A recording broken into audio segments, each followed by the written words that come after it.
The Book of Leinster dates from the 12th century and is a collection of writing that includes early Irish sagas, genealogy, medical knowledge and place name lore. Some would regard it to be the most important of the 12th century manuscripts held in the library of Trinity College, Dublin. A very important version of the saga, Táin Bó Cúailnge, is recorded in the Book of Leinster. This is one of Europe's oldest tales and Ireland's national epic. It features Irish mythology's greatest hero, Cuchulainn, who we in Dundalk claim as one of our own as he hailed from the plains of Muirthemne.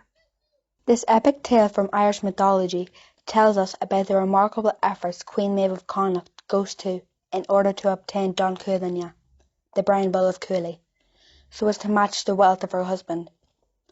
On comparing their possessions to establish who is the wealthiest, it becomes clear that Ailill outshines Maeve in his ownership of Finnbhennach, a magnificent white bull, for which Maeve has no equal.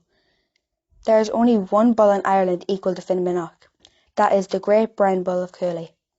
Maeve is proud and driven and decides that she must have the brown bull, and so begins the story of An Táin Bó Cúailnge.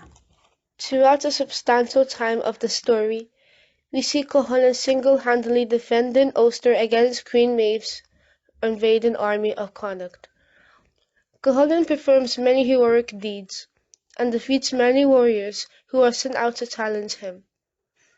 It becomes clear to the reader that Cuchulainn is a skilled warrior beyond compare. However, defending the kingdom on his own against a formidable invading force takes its toll, and eventually, the hero of the epic is overcome. But even in his last moments, he remains the glorious warrior for whom honor is valued above all things. This is strikingly evidenced in the Oliver Seppert sculpture at the GPO in Dublin, which depicts the death of Cuchulainn. Welcome to the Market Square, Dundalk, the home of the Táin sculptures. These sculptures were created by internationally renowned sculptor John Behan, who said of his work, "My art is related to ancient culture as well as to modern technique." This can be seen in many major public commissions, and here in our hometown of Dundalk we are very lucky to have access to his sculptures of the Táin. The Táin sculptures were commissioned by a local businesswoman, Irene Quinn, and after some years on display in a local hotel, to mark a 100th year in 1989, she presented them to Dundalk Town Council.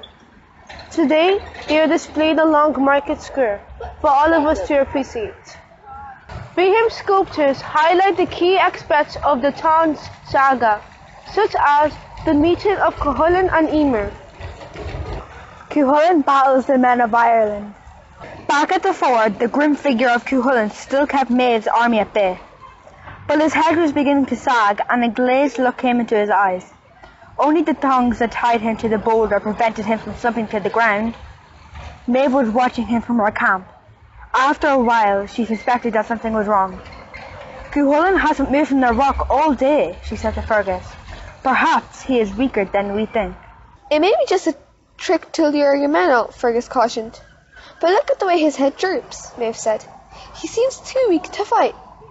She laughed suddenly and said, "There's only one way to find out." She called one of her warriors and asked him to go to the fort.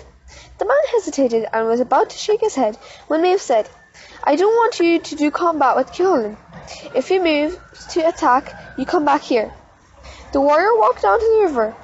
He stared nervously at Cuchulainn, ready for flight at the first sight of danger. But Cuchulainn did not move. After a while, the warrior grew bolder. He picked up a stone and threw it at Cuchulainn. Then he began to jeer at him. There was still no move from Cuchulainn. The warrior turned and called out, "The demon is powerless." A loud cheer came from the camp. "Come on," Maeve shouted. "There is nothing to stop us now." She leaped into her chariot and drove quickly to the ford.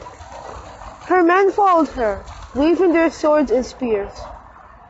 Laig watched in despair as the triumphant army surged towards the river. Cuchulainn would soon be dead. The Táin is embedded in Dundalk's prehistory. Next time you're in Market Square, why not take a look?